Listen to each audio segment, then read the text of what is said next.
welcome back to Thought Crime and Ketone Crime. We're getting right into part 2 of the Jodi Arias, Travis Alexander case.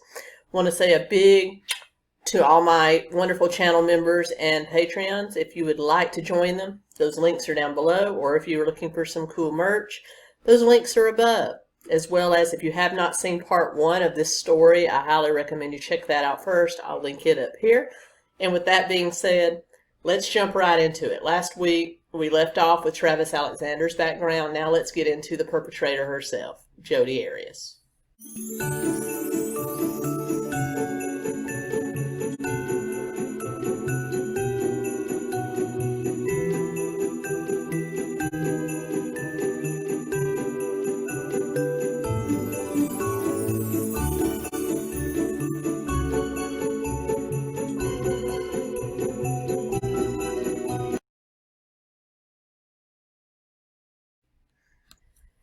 Jodi Ann Arias was born July 9th, 1980 in Salinas, California, to William and Sandra Arias.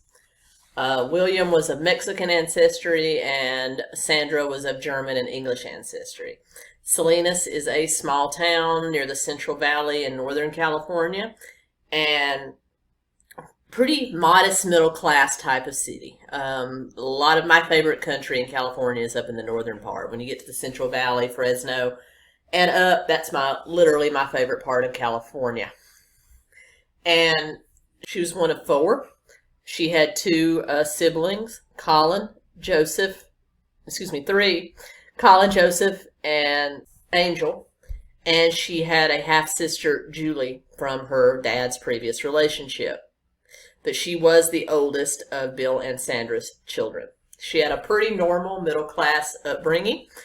Her family was in the restaurant business. They owned several diners, and also Sandra worked as a manager in other diners as well as a server, and then later on as a dental assistant. The kids had a great time growing up. The parents were very involved. They took normal middle-class vacation. She loved animals of all time, and at the age of 10, she was given a camera as a gift, and her lifelong love of photography was born. She would literally take pictures of anything. Unfortunately, her family didn't really encourage her. They didn't feel that anything in the arts was a viable way to make a living, so they were more into her going into the family restaurant business or pursuing other things, but nevertheless, Jodi did pursue artistic endeavors. In addition to photography, she played the flute and the piano. She also loved to color and draw. In school, Jodi did moderately well. She was held back in kindergarten and was eventually moved from private to public school when they relocated to Santa Maria and then later Yreka, California, another Northern California town, where she finished her growing up in the public school system there. They lived at 1020 Oregon Street and had a basketball hoop and a fenced yard, so a pretty normal all-American growing up. Her friends at the local public high school said she was nice but painfully shy. She excelled in Spanish class and art class and worked part-time as a server at her family's diner. Again, family wasn't really encouraging to her art, so she didn't really pursue anything except waiting tables, as that would kind of carry on into her afterlife as well. She could be very disobedient. She often ran away if she didn't get her way. She was moody. She would get into crying jags and rages. She threatened suicide a couple of times. But because it was the 80s and the 90s, mental health had even a bigger stigma than it does today. And I think that's still really sad. This is just after Reagan closed the asylums, after all. So, yeah, mental health had a huge stigma. And as a result, her parents just didn't want to admit that she may have a problem and get her some help. Her parents just became stricter to keep her under control. Corporal punishment was a regular thing in their house, from anything from a wooden spoon to my mom used to whip me with a paint stirrer. I mean, whatever a parent in the 80s and 90s could get their hands on, that's what you got walloped with. I can't even walk past Sherman Williams without doing a full body shiver, y'all. But So that's the reason I'm not just absolutely freaking out at the fact corporal punishment was used, because it was used on me. It's just mainstay.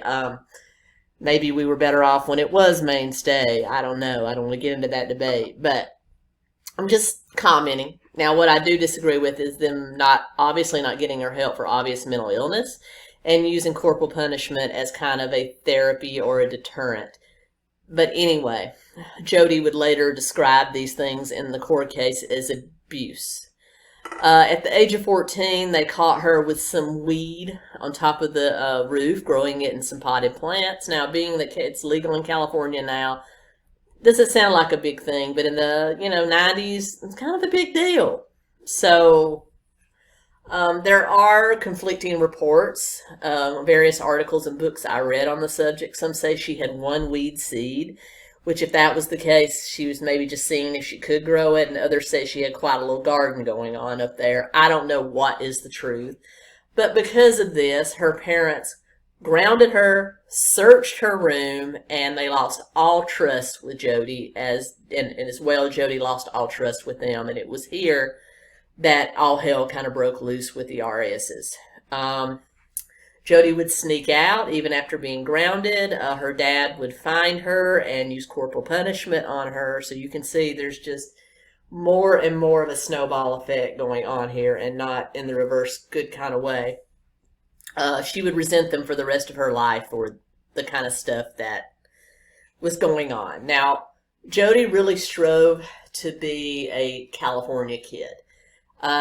Because of her Latino and Latina ancestry, she was olive-skinned and dark complected, dark brown eyes, dark hair, but she sought to be truly California. So she bleached her hair blonde from a teen, and that tradition would carry on through most of her adult life. And as a result of her being blonde, olive skin, let's just say she was shapely. Later on in her life, she would get breast implants to make herself even more shapely. She was the central focus of a lot of boys, as you can imagine. And when, I guess, she discovered boys, they became kind of the central focus of her life, much to her parents' dismay. And like most teenage girls, she liked the bad boys. In 1995, nearby Salinas hosted the California State Fair, and she went with some of her friends, and there she spotted a 18-year-old goth guy by the name of Bobby Juarez. Though she didn't know that day, she kept staring at him, and eventually, he was on crutches, he had a hurt leg, and eventually he kind of motioned over, and they talked and ended up riding some rides together and had a good day, but never got each other's name, which I thought was weird. And so they parted ways. She never thought she would see him again. He was very dark complected, obviously of Latino ancestry as well. Then, at her high school in Wairika, and forgive me if I'm not saying the name of that city correctly. Many of the articles and things I listened to on Audible also said Wairika. So if it's supposed to be Eureka, and I know there is an actual Eureka, California as well, let me know if I screwed this up. But anyway, let me know down below. I can take it. But anyway, she saw him at a homecoming football game at her high school, and then discovered his name was Bobby Juarez, and he was 18 and a senior. And they immediately started dating.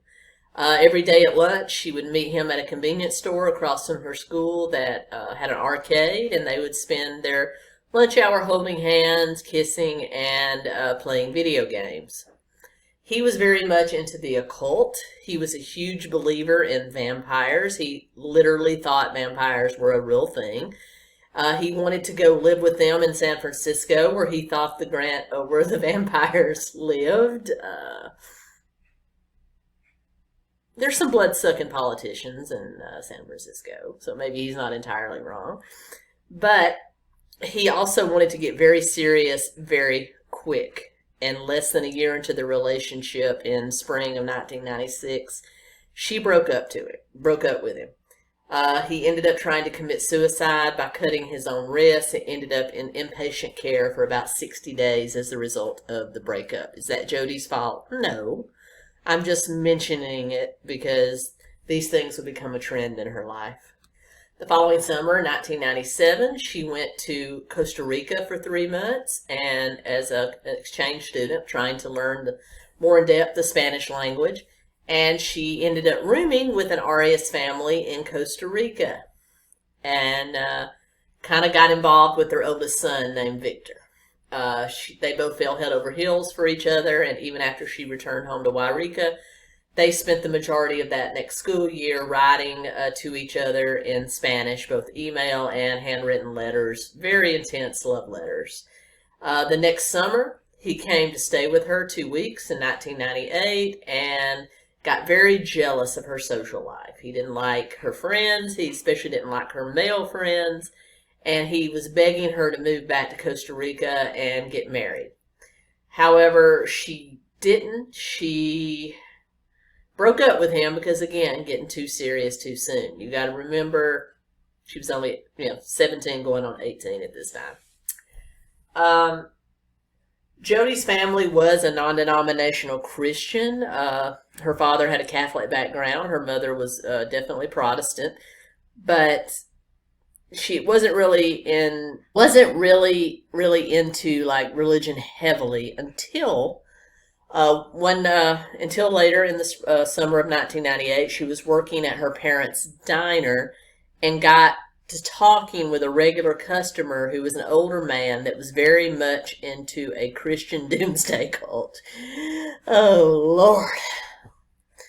And he would tell her that the end of the world was near. And he would show her all these scriptures and tell her about all these books he read and all these forums. This is the 90s, getting to be the early 2000s. So chat rooms were a thing. And he was on all these chat rooms and he introduced her to those. And she got involved with preppers. That tends to be a running thing, doesn't it? And end of the world zealots. Not that all preppers are end of the world zealots, but I'm just saying. And she began to believe a lot of this. And she began to be scared for her old boyfriend, Bobby, who was kind of a pagan, believed in the occult.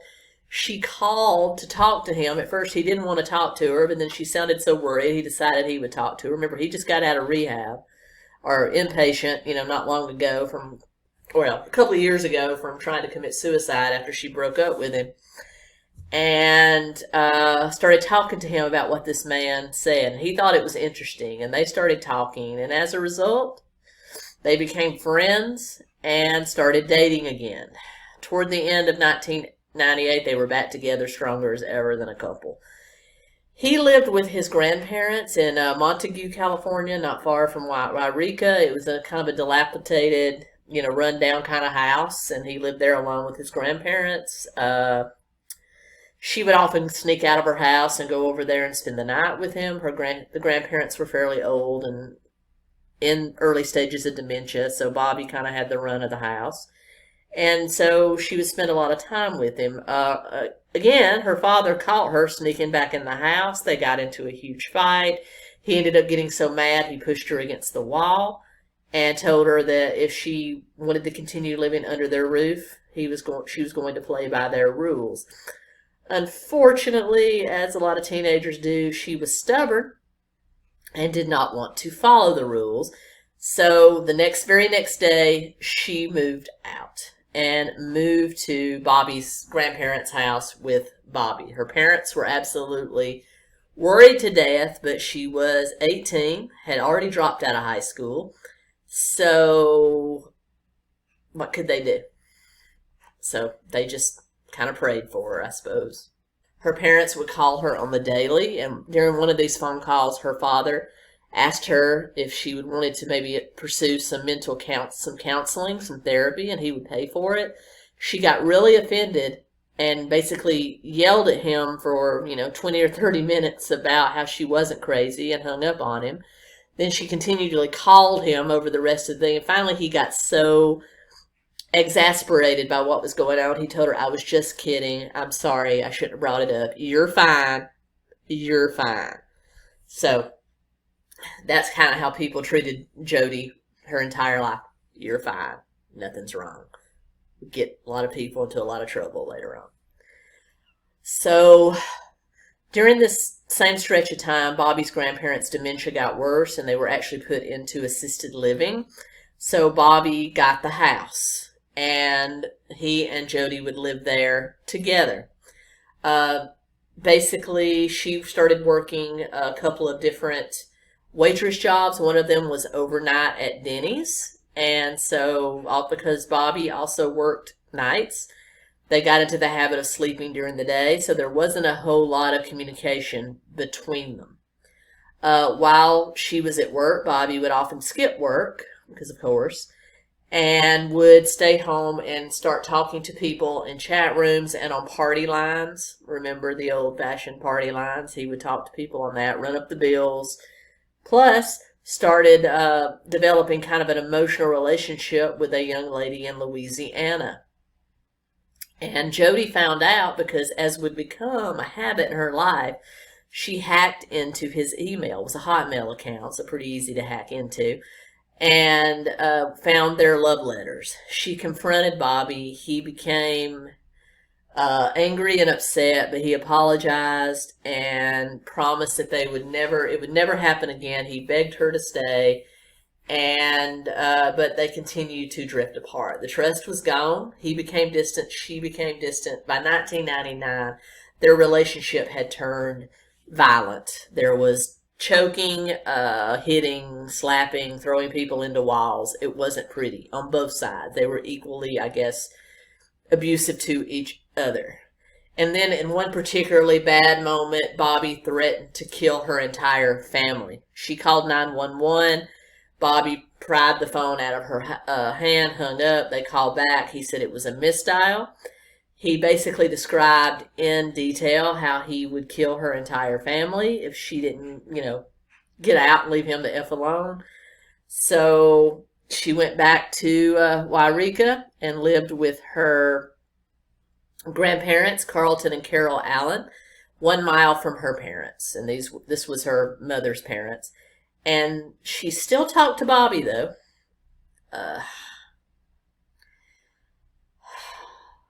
Yeah, that's all I'm going to say. And she thought it would all be okay, that he would change and they could just be friends. Toward the end of 1999, she went again to Costa Rica, and I thought the same thing. You're probably thinking, good Lord, she's going to go back and find the boy she dated in Costa Rica. No, she just went down there, kind of spent some time by herself, returned with a clearer head, and went back to work at her parents' restaurant. Now, for a few months, her and Bobby were kind of off and on. They'd be hot, they'd be cold, but then he moved to Medford, Oregon, which was a bustling little metropolis in southern Oregon, and ended up rooming with a man named Matt McCartney. And so she would go to Medford to visit Bobby, and her and Matt got ever closer. I think you can see where this is going. And when her and Bobby finally broke up, she and Matt got together. Oh, Jodi. Well, as you can imagine, Bobby asked both of them to leave, and they did. Her and Matt got a 1-bedroom apartment across town, still in Medford, and she got a waitressing job at a Medford Applebee's, and he managed a Subway restaurant. Just like Bobby, Matt was also into the occult and Wicca. He was on a spiritual journey. And as a result, he got her into Wicca, which would be maybe the second instance of her chameleoning herself to the interests of whoever she was with. She pretended to be into whatever they were into, or legitimately got into whatever they were into so that she could be the perfect partner from them. This would be an ongoing trend in her life. She did, though, enjoy Wiccan with its emphasis on nature and karma, no rules except do no harm. But her interest in it, of course, only lasted as long as she was with Matt. In summer of the year 2000, they both got jobs at the Career Lodge in Oregon. This was a popular tourist attraction, and they were able to live in staff quarters during the summer, and then they would return to their Medford apartment in the fall. By spring of 2001, though, Jodi decided that she did not want to work at the lodge anymore, so Matt went away for the entire summer to work at the lodge by himself while she kept her job at Applebee's in Medford, and she would go travel to see him on weekends. He would come to see her on the weekends, but then he kind of started getting distant, and she went to actually visit him at his dad's house because he went to his parents' house near Medford instead of coming to see her one weekend, and she saw some pictures on his phone of him with another young lady. And later on, while working her shift at Applebee's the next week, some co-workers from his lodge flagged her down at a table and asked if she was Jodi, and she said yeah, and they literally told her that Matt was dating some other girl at the lodge. Now, I'm wondering what Matt had done to these particular co-workers that would get them to travel all the way into Medford to tell his girlfriend that he was cheating on. I have no idea the type of twisted trauma and soap opera these kids were into, but anyway. So, again, when he came to visit his dad, not her, girl, ongoing trend in your life of not being able to realize when you're either being used, lied to, or abused. Anyway, she went to his dad's, confronted him, and they broke up, but not before she had also driven all the way to the Medford Lodge and confronted the girl, a Ukrainian by the name of Bianca. Whew. So, of course, she no longer wanted to be in Oregon after her and Matt split up, so she started looking for other jobs that would provide her some lodging because she did not want to go back to Wairika. So she applied at a spa, a Ventona Inn and Spa at Big Sur, which is a Central California coastal resort city. She applied to be a server at their restaurant, which also would include lodgings. And she was hired by the food and beverage manager of the resort, a man 20 years older than her, named Daryl Brewer, and was hired on the spot. But guess who was so upset about the loss of his beloved Jodi that he came to the same inn and spa and applied for a job and received one? Matt.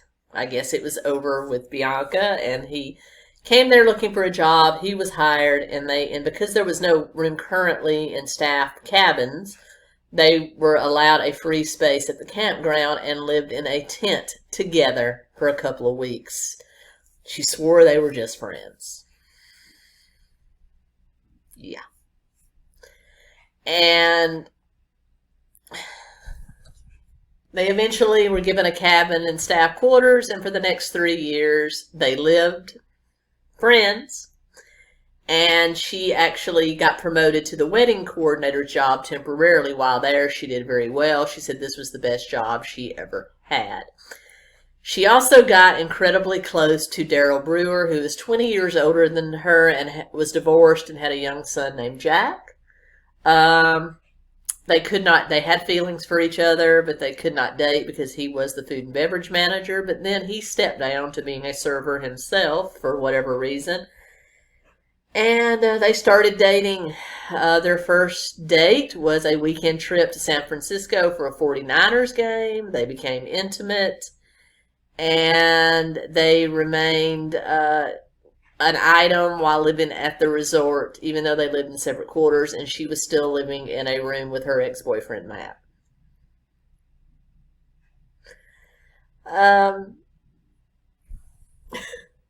Yeah.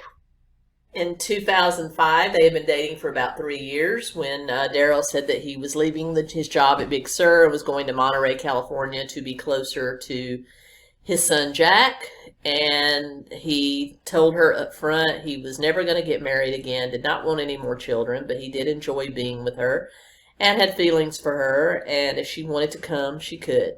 And she quit her job as well, and they went and got an apartment in Monterey. She also, in the 3 years they had been together, living in staff quarters, she had nothing to do with her money but save it. And so she had built up $10,000 in savings, had paid cash for breast implants, and had good credit. She had also had a dream of becoming a real estate agent and had enrolled in a real estate course and wanted to get into investment since we were, as I said before, in the middle of the housing boom. And her and Daryl decided to buy a house in Palm Desert, which is about an hour from Palm Springs in the Coachella Valley. And he and her, one of the biggest mistakes ever is to buy a house with someone you're not married to. But they co-signed for a $350,000 house in Palm Desert, California. It was a very nice house and a very nice subdivision. Had fruit trees, a pool, a fenced yard. Yeah, very nice. They split the mortgage, which was $2,200 a month. But like a lot of people during this housing boom, they got a subprime mortgage because even though her credit was good, she didn't have a huge amount of income, and his credit was bad because of his divorce, so they ended up with an adjustable rate mortgage. So this mortgage was going to reset in 2 to 3 years to a much higher rate. However, they also put no money down because she did not want to deplete her savings. So there you go. She was working full-time as a server at a Italian restaurant called Pintiati's, and she also tended bar at a Palm Springs area California pizza kitchen.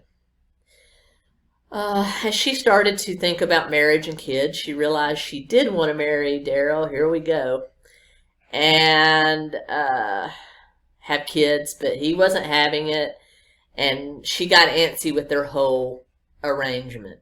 Meanwhile, 2 years later, their mortgage resets, and now it was $2,800 a month, and both of them were having trouble meeting the $1,400 a month half of the mortgage. She eventually ended up having to spend all of her $10,000 in savings to keep up her half of the mortgage payments and part of his as well. And also got credit cards and started putting mortgage payments on credit cards until they maxed out. Sounds a lot like what was going on in Travis's life around the same time. Actually, a few years earlier, Travis had already kind of got himself straightened up by this time. And then in 2006, of course, just as their mortgage reset, the housing bubble burst and everything plummeted. So they were upside down. Their house had lost value. It was not even worth what they owed on it. And she was running up debt trying to pay the mortgage while the recession kicked off. And of course, you can imagine what that did to bartenders and servers. So she's in a bad way. Then at CPK one night when she was working, her manager, the manager on duty, asked her, "Where do you see yourself in 5 years?" Of course, now that the housing bubble has burst, her dream of being a real estate agent is also on hold. She didn't know where she was going to be in 5 years. She just knew that she wanted enough money to save her house. So guess what he was doing? He had just become a prepaid legal services representative and wanted to sign her up. She took the DVD he gave her. It hung out in her room for several months. She never looked at it, but then finally one day when cleaning, she found it and she decided to check it out. And she watched it and she realized she wanted to do it. She had long lost contact with her manager from CBK, so she just called the number they gave her, and they gave her the number of a local representative by the name of Michelle Hagan, and she signed up as a prepaid legal services sales representative under Michelle Hagan. Michelle sent her all the starter kit after she paid her fee and everything, but of course that sat in the closet unused for several months. But Michelle wanted to get her kick started, so she invited her to a conference in Las Vegas in 2006 at the MGM Grand. And now we're going to get into the relationship between Travis and Jodi. Let's get into it. Jodi, Michelle, and a couple of other new representatives signed up under Michelle, took a road trip to Las Vegas. When they got there, they took in some of the motivational speakers, one of which was, of course, Eddie Snow, a.k.a. Travis Alexander. As Travis often does, he wowed Jodi. Didn't think much of it. Her and her friends went to lunch at a Rainforest Cafe inside the casino. And then as she exited Travis was on the conference floor and saw her. They actually walked in a group to one of the sessions, and Travis spent several minutes talking with her, really seemed to enjoy talking to each other. Jodi says in later depositions she didn't think much of it. She just knew, like most people, he was just an executive in the company, and that's how they all are, very friendly. And then they kind of parted ways. Travis was one of about 20 high-performing prepaid legal executives that was invited to the Black and Gold Ball that night. It was just for the highest performers, but it was, bring somebody kind of thing. He didn't have a date. So another rep suggested he bring a very attractive new representative from California, talking about Jodi, unbeknownst to Travis. So he introduced them. Again, they recognized each other. He asked her if she wanted to be his date to this ball. Of course, she said yes, but she didn't have a formal dress to wear. Well, luckily, he was there with Chris and Sky Hughes. Sky offered to give her the spare dress that she had brought with her. They were about the same size. So that evening, just before the ball, they met outside Chris and Sky's room. They went inside. Sky helped her dress in the bathroom, and all four of them went to the Black and Gold Ball. While there, she was inspired by all the high-level people she got to hear speak. Travis was charming, as was Chris and Sky, and they had a great time. They ended up hanging out till about 4 in the morning talking. She also began to see prepaid legal as a decent opportunity, and maybe she ought to give it the full go. And then as a result, they spent the rest of the weekend together. They had brunch, lunch, dinner, hung out in the pool. I'll drop a picture here. Over the weekend, he told her about his, the Mormon church. She got very interested in that, and they almost kissed in an elevator, but she pulled back and said she couldn't because she had a boyfriend. She was still technically with Daryl. So on that final Sunday, they had brunch together, and they said goodbye. He went back to Arizona. She went back to California. Well, on the drive home, she was reevaluating her relationship with Daryl. Travis, they'd exchanged numbers. They started texting and emailing. Travis called her later that night and told her not to settle for mediocrity, to go for what she wanted.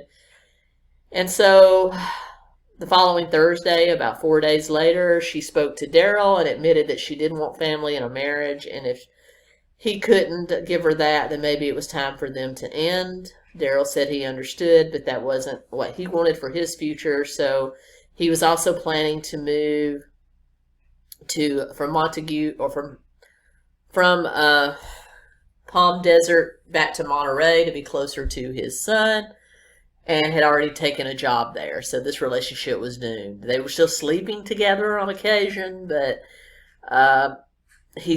they decided, okay, they would split, and she was just going to pursue Travis. Daryl did not know about Travis at this time. So basically, Daryl left her with the house. He said he would still pay his half of the mortgage as he could, but of course he didn't. She couldn't, and she started falling further and further into the rears on the house. But that did not stop her from pursuing Travis Alexander full throttle. And Travis drove into the Palm Springs area the next weekend. They met up at Chris and Sky Hughes' house, and over the next 6 months, they spent a lot of time meeting each other. They would hang out with the Hughes. The Hughes actually liked her a lot at first, but this would not be the case for long. While they were at the Hughes house, they would sleep in separate rooms, and they would go to church with Chris and Sky at the local LDS church. He gave her a gift of a Book of Mormon. She just absolutely loved it and started devouring it. However, as chaste as they were pretending to be, For Chris and Sky Hughes, that was not the case. They were sneaking into each other's rooms late at night and doing everything but. So, there you go. Old tricks never die. They would pretty much spend every weekend together at the Hughes house. The Hughes were getting more and more suspicious of her because she was starting to exhibit some strange behavior, which we'll get into. But she also was putting herself full throttle into prepaid legal services. She was actually selling a few policies and had started her own little photography business, J Fine Art and Photography. She started a website that Travis helped her with. She started working on it. She booked a few gigs. But between these two ventures, she never really ever broke $1,000 a month. So she's still in trouble. Travis has still not called her his girlfriend. He would tell most of his close associates with prepaid legal and in the Mormon church they were just friends, but she wanted to be more. She wanted to transform into his ideal mate. And even though they would spend lots of time on the phone, hours, thousands of texts and emails and MySpace messages and posts, they were in each other's top 8. If you aren't old enough to remember MySpace, you had a top 8, which is like the 8 people that you communicate with the most. If you actually go to their MySpace pages today, if you can find them, they're still in each other's top 8. It's weird. So she was really trying to transform herself. She told him she wanted to convert to LDS. He was thrilled. He called one of the local wards and actually had some missionaries come by and visit her a few times a week to kind of help her with that. And meanwhile, Daryl, of course, is getting notices that the house is in foreclosure, but what could he do? He wasn't paying anything either, and eventually the house did slip into foreclosure, and that didn't stop Jodi from pursuing Travis. In 2006, they met because Sky and Chris Hughes were out of town. They couldn't meet there, so they met at a small border town called Blythe, Arizona, on the border of Arizona and California. They stayed in a hotel. They did everything but. They watched movies. They made mix CDs. They went to some tourist attractions around there. They took a lot of pictures. They had brunch and they partied.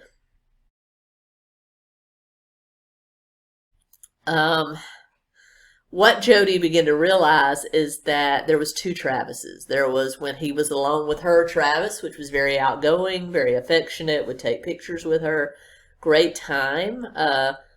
They would talk on the phone, typical boyfriend-girlfriend stuff. But then there was in public Travis, when he was around either people from prepaid legal or LDS, it was almost like he kept her at arm's length. He would not hold her hand. He would not do anything, and this kind of fed into some of that awkward behavior that we were talking about that Chris and Sky Hughes started to notice, and one reason they didn't want her around anymore.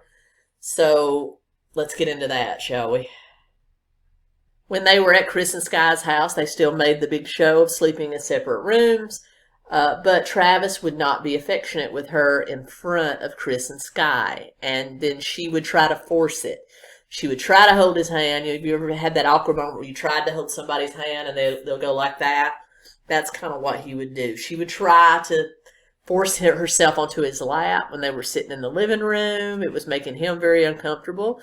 One day he got up and went to the restroom and accidentally left his phone in the living room. Sky saw her grab his phone and start reading his texts. She also became obsessed with the Book of Mormon. While they were just hanging out with Sky and Chris, she would often be reading the Book of Mormon and, like dabbing her eyes like it was making her cry. It was just really weird. As October of 2006 kind of slipped into November of 2006, Travis was starting to distance himself from Jodi. And this is where Jodi kind of turned up full throttle. I want to convert to LDS. And because Travis felt that he had kind of started her on the path to this moment, he felt he had to kind of see it through. So when she asked him to baptize her in the church, of course, he decided that he would do that. In addition, Jodi kind of considered Sky her best friend, you know, even though Sky didn't really care for Sky Hughes. So she would ask Sky lots of questions about Travis, talk about Travis very obsessively. Sky thought it was a little weird, and she mentioned it to Travis, and Travis said, honestly, Sky, she really considers you her best friend. And Sky was like taken aback. I hardly know this girl. I only know her because of you, and there's something off about her.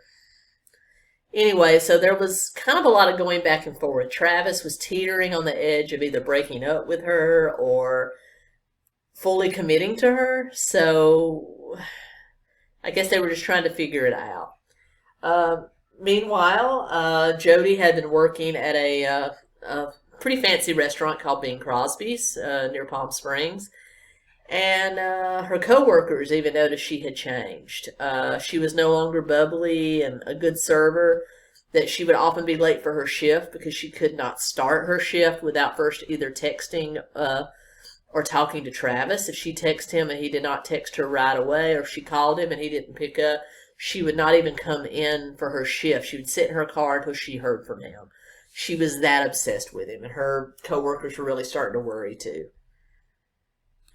As 2006 waned on, she would actually go visit him in Mesa. He would often bring her in as part of large group events. You know, he would have a bunch of his friends from the singles ward over to the house watching the MMA fights or whatever, and he would invite her to be part of that. And there was or part of a prepaid legal service. So he would have her there as part of a large group. But then she would come in and kind of announce herself as Travis's girlfriend, and he would say in public, she's not my girlfriend, we just date a little bit. Jodi, red flag. You in danger, girl. Anyway. And Travis was definitely in danger. So, that kind of weirdness. And one time he had a bunch of people that were flying in for a Phoenix, a prepaid legal event, and he had a bunch of people stay at his house. Unfortunately, all the space in his house was booked up, and there was no room for Jodi, so she said she would stay with someone else or just get a hotel room. But she came over to visit him that night, you know, just hang out with everybody, which was fine, but then she never left. Travis was sleeping on the couch because he let a couple of the other people have his room, and so she ended up sleeping on the floor next to the couch and never went to her hotel. He almost seemed to start putting more and more distance between them, even though they would still go to meet each other. They were still very sexual. They would take road trips together, and he was a totally different person than he was in front of people that he knew. It began to dawn on Jodi that it may be more about sex with Travis, as he was getting a lot more experimental. The Everything But had a lot more butts behind it, and they were doing lots of different things, from fantasy role play to toys to whatever. But then again, he would hardly talk to her if they were in public. So, yeah. So she decided she was going to do the age-old thing of trying to make him jealous. She started dating a young prepaid legal services rep she met at a conference named Abe El-Bahati. She would often talk to Abe about Mormonism. He just wasn't into it. He said it was too restrictive. And they ended up splitting up, of course, but that didn't stop her from, you know, using all these men that she would flirt with at conferences to try to make Travis jealous. And eventually, you know, she was baptized into the Mormon church. Travis was there to submerge her and bring her up out of the water, and they both dressed in white, surrounded by some elders. I'll drop a picture here. And, yeah, and he would get a little bit jealous about these other men, but mostly because they weren't Mormon, not because I think he necessarily wanted her, just because these other men weren't Mormon. And he said, why would you waste the gift you've been given? You were so into Mormonism. It's just kind of weird. And then, in December of 2006, Jodi forwarded Travis an email, and while he was at Chris and Sky Hughes' house, of a stalker, supposed stalker from a unknown email address, threatening her and saying that Travis was too far away to protect her. Travis got worried and showed the forwarded email to Sky. Sky laughed and said, this is obviously Jodi doing this to make you scared. And of course, he and Sky got into it, said Jodi wouldn't do that. And it just kind of came out during this argument that Sky thought that Travis was just using her for sex and that she knows what's going on and that's wrong. So they had this huge blow up, Sky and Travis. During that blow up, Travis said, I do care about her. I just hadn't figured out what to do yet. Meanwhile, Sky is also talking to Jodi and advising her just to cut her losses and get away, that there are other Mormon men that are eligible, more marriage minded than Travis. Just, he's using you. Don't do it. Girl, you should have listened. It would have saved his life and yours too. So anyway, but that didn't stop her from pursuing Travis. She traveled to Mesa on a certain weekend when Travis couldn't come to California and visited him at 2 a.m. They had a nice couple of days together. He got up and went to the restroom at one point, and she had his laptop because they were surfing the web and looking at stuff. And while on his computer, she hacked into his email and his MySpace and saw kind of flirtatious messages between him and other women. She kept it quiet, continued her weekend. And then 2006 kind of rolls into 2007. They're still doing this weird sexual thing, where they'll meet up either in Arizona or California or some other destination, do their thing. Travis is completely different than he is when he's around people he knows. But by March of 2007, Travis was starting to get really wary of Jodi and a little bit concerned, too, about her behavior. Jodi, about that time, who still considered Sky her best friend, was telling Sky about the messages she saw in Travis's email. Sky said, girl, I told you, you need to get out of this. I'm doing this for the best for both of you. He's just not that into you and not for marriage, and you need to do better than this. But again, in April of 2007, Sky and Chris invited Jodi and Travis over for the weekend. And during that time, Chris and Travis hung out together. And then, Sky and Jodi were in another room. But literally, I think Sky was at her wit's end with Jodi. And she texted Chris, who was with Travis, she's driving me crazy. Save me. And Chris saw that come up on, Travis saw that come up on Chris's phone and got pretty upset. Later that night, after Jodi had gone to bed in her room, he went to the master bedroom, knocked on it, and Chris and Sky let him in, and they had a conversation where they basically confronted him about everything. They told him about all the time she had looked at his phone, everything, and advised him to keep her at arm's length. Sky literally said, I'm afraid she's going to hack you up and put you in her refrigerator. And he laughed. Oh, the irony. But then in the middle of their conversation, they hear a slight noise and they all stop. And they're just kind of listening, and then boom, boom, boom, knock. And there was Jodi standing outside their door. Travis spoke to her and said, hey, I'll come see you before I go to bed, going back to bed. And so they thought she went to bed, but she was just kind of lingering in the hall to hear what she can hear, and did that for about 30 minutes when she came back to the door. And Travis got really upset at this point, and he asked her what was going on. And she just basically said, is this a private conversation? They said, actually, it is. Do you mind? I will come see you before I go to bed. But Sky and Chris would later say that the look on her face was demented and evil, almost like a demon had come forth. And for a few minutes, they contemplated bringing their children into their room to sleep because they didn't know what she was capable of. So she did go away, but they found her skulking in the halls a couple of more times.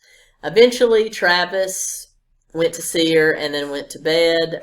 Sky and Chris stayed awake most of the night listening. They decided not to bring their children into the room, but they were really worried. And the next day, they pretty much point blank in front of them said that Jodi was no longer welcome at their house. They were not sure what she was capable of, but they did not want her around their children.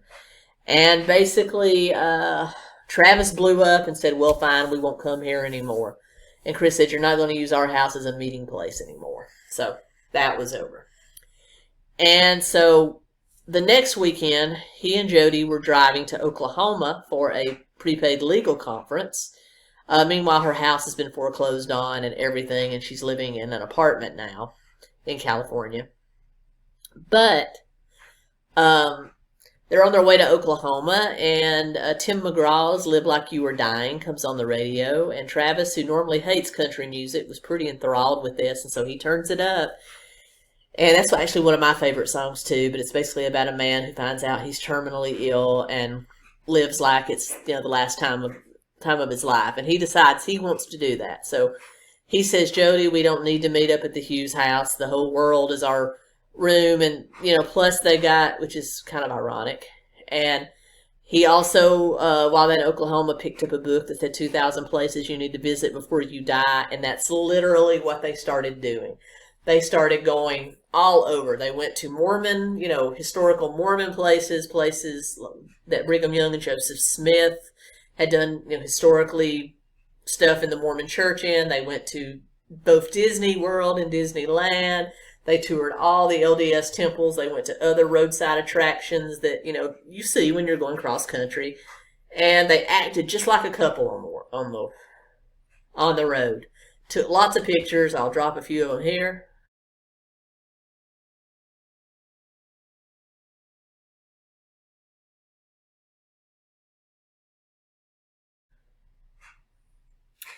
And then had a wonderful, wonderful time. But then when they would meet at prepaid legal conferences or at Mormon functions, it was the Mormon Travis. He wouldn't hold her hand, wouldn't look at her. And then at a conference, a prepaid legal rep by the name of Clancy got a little forward with Jodi in front of Travis, and Travis did nothing to stop him. So for Jodi, that I guess was kind of the last straw. She moved out of her apartment and moved back to the Inn and Spa at Big Sur, where she could live rent-free, started piling up money again, and then go see Travis when she could. Still the same kind of behavior going on. Finally, when they were together in Mesa,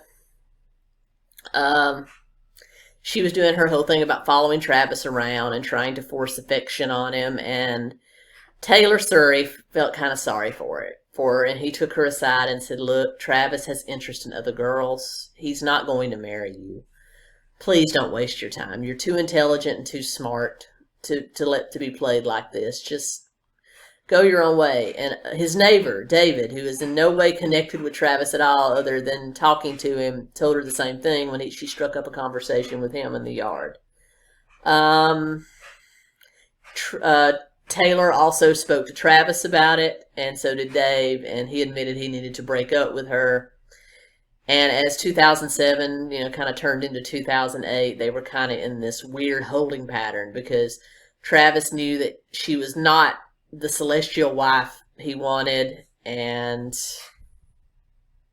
yeah.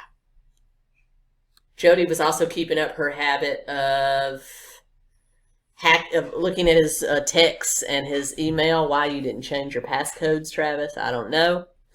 But kept it to herself because they had a 2-week road trip plan. They went to New York. They toured all these historical Mormon places, and then they finished it up with a Huntington Beach, California vacation that Jodi won from Prepaid Legal. She was actually doing pretty well in the company now. And while they were asleep, she heard a message ding in on Travis's phone. It was a female texting, hey, how are you? How's the trip? Miss you. Jodi actually texted back as Travis on his phone, I'm cuddle time with Jodi. Can't talk right now. And then once she sent it, she deleted it from his phone. Weird stuff. They parted ways. He went back to Mesa. She went back to Big Sur. And Travis, one night at a singles ward event, met a young lady by the name of Lisa Andrews. She was 19. He was pushing 30. But he immediately got smitten with her. He started flirting with her at all the functions. She was, however, dating a young man by the name of Steve Hall. But they got really close, and eventually, once she broke up with Steve, they started officially dating. This was someone that Travis really thought could be the perfect Mormon wife. And finally, by June of 2007, he and Jodi officially broke up. She was devastated. He was at ease. Yeah. Now, this is where the stories kind of part ways. People that were interviewed during his, relationship with Lisa Andrews said that they would, it's kind of that everything but situation with her too. But, with Jodi, he was doing everything by this time. And according to friends on both sides, this continued. Even while he was seeing Lisa, he was still having sexual escapades with Jodi. And she would come see him. He would go to California. They still exchanged all kinds of graphic messages. Meanwhile, she moved to Mesa. According to Jodi, Travis encouraged her and asked her to move. According to Travis and his friends, she wanted no part of it, but he couldn't stop her. And so she eventually found through a Mormon Facebook group someone that would, or MySpace group that found a Mormon family that would rent a room to her. And so she moved, and she started working at a couple of different restaurants in the Mesa area, Mimi's and P.F. Chang's, and still worked for Prepaid Legal. She also done some photography, and Travis would pay her $200 a month to clean his house. And she only lived 4 miles away. He was really freaked out when he realized how close she was living. And then they would continue to have sex while he's dating Lisa. She even baked him a cake on his 30th birthday. And brought it over with Lisa at his house. So a lot of different stuff going on. She would do weird things like slip into his house through the doggy door and surprise him. She one time caught he and Lisa making out on the couch. She had snuck in through a side door and saw them, didn't say a word, backed out. Tempers were starting to flare because several times she just walked up in his house while he was there with Lisa, nothing going on, and that he would have to explain to Lisa she was just a friend, and Jodi Lisa was just a friend, even though she had caught just a very tangled web that Travis was beginning to weave here. He could have saved his life if he had let Jodi go completely at this point. So he continued to still travel with Jodi, sleep with her, date Lisa. He also went to the local Mormon church and confessed his sins. He told people, his counselor at the church, what was going on. They encouraged him to break it off, but he just couldn't. And then he started to notice things missing from around his house. Jodi was literally stealing from him. And yeah. Then Lisa started getting threatening messages from an unknown email and unknown cell phone. And everybody but Travis knew it was Jodi.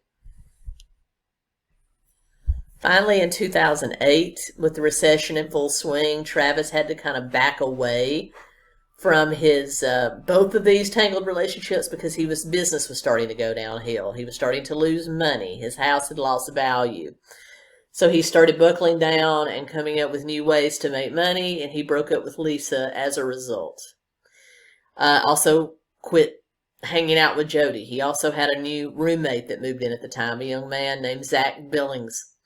And he rented him the third room in his house for $450 a month. So he was really trying to buckle down.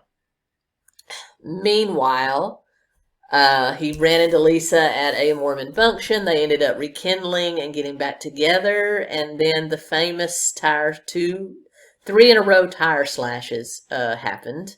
This was in February of 2008.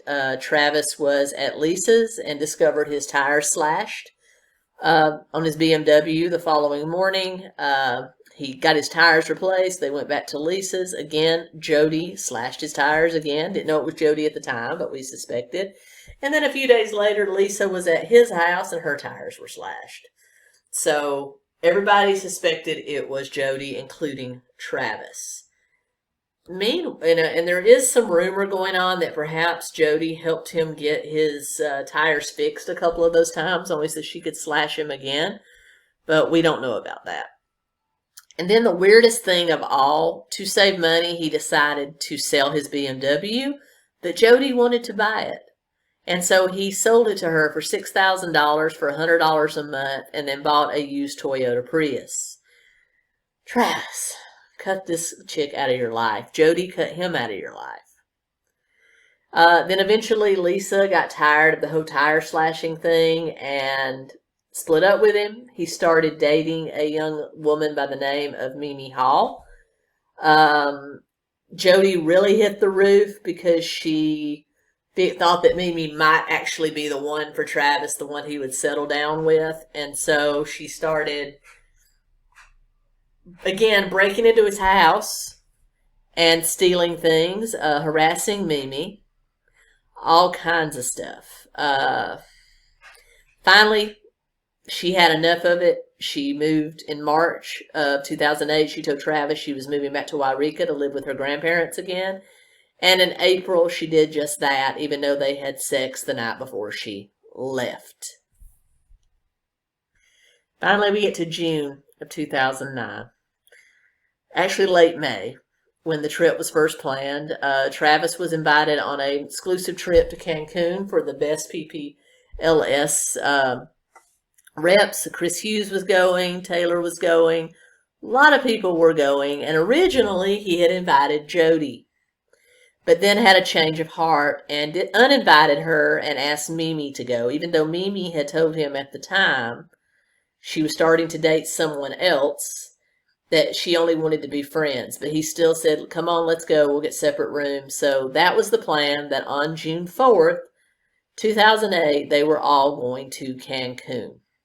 And as you can imagine, Jodi went through the roof, that she had been uninvited for a woman that she hated.